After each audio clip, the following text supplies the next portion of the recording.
नमस्कार. सार्वजनिक बांधकाम विभागांतर्गत सर्वच पदांच्या नुकत्याच सर्वच मेरिट लिस्ट टॉपरपासून लोएस्टपर्यंत सगळ्यांचे निकाल आता पोर्टलवरती प्रसिद्ध झाले आहेत. या निकालामध्ये ज्यांना 85% पेक्षा अधिक गुण आहेत अशा उमेदवारांच्या याद्या प्रत्येक जिल्ह्यानुसार प्रसिद्ध करण्यात आल्या असून याच परिपत्रकामध्ये ज्यांना 85% किंवा त्यापेक्षा अधिक गुण असतील अशा उमेदवारांना डॉक्युमेंट व्हेरिफिकेशनसाठी बोलवण्यात येणार आहे. तर या संदर्भातले हे परिपत्रक पाहू शकता. तर यामध्ये डॉक्युमेंट व्हेरिफिकेशन करता कोणकोणती कागदपत्रे लागणार आहेत तर या संदर्भातला आजचा इन्फॉर्मेटिव्ह व्हिडिओ तुमच्यासाठी. तर सर्वप्रथम अर्जदाराची माहिती बरोबर असल्याबाबतचे स्वयं घोषणापत्र तुम्हाला द्यावे लागणार आहे. तर सदरच्या PDF फाईलमध्येच हे स्वयं घोषणापत्र देण्यात आले आहे. तुम्हाला प्रिंट काढून ते स्वयं घोषणापत्र सादर करावे लागेल. त्यानंतर शैक्षणिक अर्हतेचा पुरावा म्हणजेच तुम्ही प्रत्येक पदाकरता जी एज्युकेशन क्वालिफिकेशन म्हणजे शैक्षणिक पात्रता दिली आहे त्याचे सर्व डॉक्युमेंट, बोर्ड सर्टिफिकेट, मार्कशीट, तर अशा प्रकारे सर्व डॉक्युमेंट लागणार आहेत. त्यानंतर वयाचा पुरावा, यामध्ये जन्मदाखला, बोनाफाईड किंवा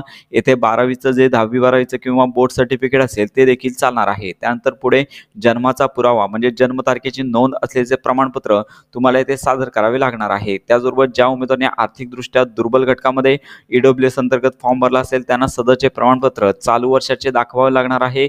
त्याचबरोबर राखीव प्रवर्गातून निवड झालेल्या उमेदवारांना त्या संबंधित प्रवर्गाचे जात प्रमाणपत्र देखील सादर करावे लागणार आहे. त्याचबरोबर जे कॅन्डिडेट नॉन क्रिमिनल प्रमाणपत्र अंतर्गत येतात त्यांना चालू वर्षाचे आर्थिक वर्षातील नॉन क्रिमिनल प्रमाणपत्र सादर करावे लागणार आहे. त्याचबरोबर ज्या कॅन्डिडेटने दिव्यांग अंतर्गत अर्ज केला असेल अशांना सदर व्यक्ती दिव्यांग असल्याबाबत पुरावा तुम्हाला सदरचे सर्टिफिकेट सादर करावे लागणार आहे. त्याचबरोबर ज्यांनी माजी सैनिक अंतर्गत अर्ज केला आहे त्यांना सदरचे माजी सैनिक असल्याबाबतचा पुरावा तुम्हाला सादर करावे लागणार आहे. त्यानंतर खेळाडूंसाठी जे आरक्षण आहे या अंतर्गत ज्यांनी अर्ज केला असेल आरक्षणाकरता पात्र असल्यावरचा पुरावा तुम्हाला ओरिजिनल सर्टिफिकेट सादर करावे लागणार आहे. अनाथ कॅन्डिडेट अंतर्गत अर्ज असल्यास अनाथ कॅन्डिडेट असल्याचं सर्टिफिकेट तुम्हाला सादर करावे लागणार आहे. त्यानंतर महाराष्ट्र अधिवास प्रमाणपत्र म्हणजे डोमासाईल सर्टिफिकेट लागणार आहे. त्याचबरोबर विवाहित स्त्रियांना नावात बदल झाल्याचा पुरावा, यामध्ये गॅझेट देखील लागू शकतं. त्याचबरोबर मराठी भाषेचे ज्ञान असल्याचा पुरावा देखील तुम्हाला लागणार आहे. तर लहान कुटुंबाचे प्रतिज्ञापन तर सदरच्या PDF फाईलमध्ये देण्यात आलं आहे. छोटे कुटुंब प्रतिज्ञापत्र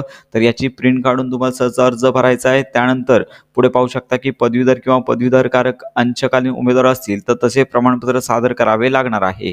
त्यानंतर ज्या पदांकरता संगणक किंवा समकक्ष प्रमाणपत्र लागणार आहे तर अशांनी MSc किंवा इतर सर्टिफिकेट सादर करायचं आहे. ज्यांना टायपिंग सर्टिफिकेट लागणार आहे त्यांनी टंकलेखन प्रमाणपत्र, शासकीय वाणिज्य शाखेचे GCC TBCचे टंकलेखन प्रमाणपत्र आणि लघुलेखन प्रमाणपत्र लागणार आहे. अनुभव दिल्यास अनुभव प्रमाणपत्र देखील सादर करावे लागणार आहे. तर अशा प्रकारे सदरचा जो तुमचा अर्ज आहे त्या अर्जाची देखील लॉगिन मधून प्रिंट काढायची आहे आणि त्याचबरोबर सोबत तुमचे 2 फोटो आणि त्यानंतर सर्व कागदपत्रांच्या 2 प्रतीमध्ये स्वयंसाक्षांकित प्रती म्हणजे स्वतः सही करायची आहे किंवा अटेस्टेड कॉपीज तुम्हाला सादर करायच्या आहेत. तर अशा प्रकारे ही महत्त्वाची कागदपत्रे आहेत यांची लिस्ट तुम्हाला करायची आहे आणि सदरची कागदपत्रे लवकरात लवकर तुमच्याजवळ उपलब्ध असली पाहिजेत. कारण का लवकरच नवीन जी फायनल मेरिट लिस्ट आहे डॉक्युमेंट व्हेरिफिकेशन करता तर ती लिस्ट लवकरच पोर्टलवर प्रसिद्ध केली जाईल. तर अशा प्रकारे आवश्यक कागदपत्रे या संदर्भातली ही महत्त्वाची अपडेट इतरांपर्यंत नक्की शेअर करा.